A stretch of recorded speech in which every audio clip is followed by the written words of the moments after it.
യൂനുസ് നബിയെക്കുറിച്ച് ഖുർആൻ പറയുന്നത് എന്താണെന്നറിയോ?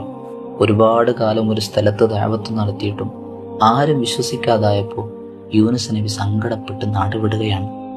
അള്ളാഹുവിൻ്റെ നിർദ്ദേശത്തോടെയല്ലാതെ കപ്പലേറിയ യൂനുസ് നബി കടൽക്ഷോഭം കാരണം ആ കപ്പലിൽ നിന്നെടുത്തെറിയപ്പെടുന്നു.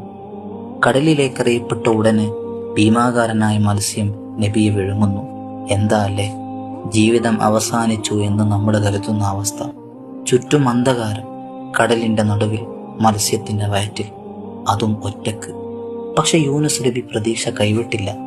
സ്വന്തം തെറ്റുകൾ ഏറ്റുപറഞ്ഞ് പടച്ചവനോട് ചോദിച്ചുകൊണ്ടേയിരുന്നു. ലാ ഇലാഹ ഇല്ല അന്ത സുബ്ഹാനക ഇന്നി കുന്തു മിനൽ ളാലിമീൻ. പടച്ചവനെ, ഞാൻ തെറ്റുകാരിൽ പെട്ടുപോയി. നീയല്ലാതെ എല്ലാത്തിനും കഴിവുള്ളവനും ആരാധ്യനുമായി ആരുമില്ല എന്നിങ്ങനെ പറഞ്ഞുകൊണ്ടേയിരുന്നു. അത്ഭുതമെന്നോണം പടച്ചവൻ ആ പശ്ചാത്താപം സ്വീകരിക്കുകയും തിരിച്ചു ഭൂമിയിലേക്ക് അയക്കുകയും ചെയ്തു. ഇതേപോലെ തന്നെയാണ് നമ്മുടെയും അവസ്ഥ. നമ്മൾ പല തെറ്റുകളും ചെയ്തിട്ടുണ്ടാവാം. അതൊക്കെ ഏറ്റുപറഞ്ഞ് പടച്ചവനോട് ചോദിച്ചാൽ അവനൊരിക്കലും തട്ടൂല.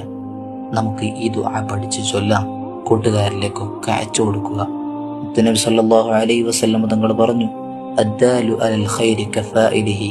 ഒരു നന്മയായ കാര്യം എത്തിച്ചു കൊടുത്ത് അവരത് ചൊല്ലുകയാണെങ്കിൽ അവർ ചൊല്ലിയതിൻ്റെ അതേ പ്രതിഫലം നമുക്കും ലഭിക്കും. ഇൻഷാ അല്ലാഹ്. പടച്ചവൻ തൗഫീഖ് ചെയ്യട്ടെ.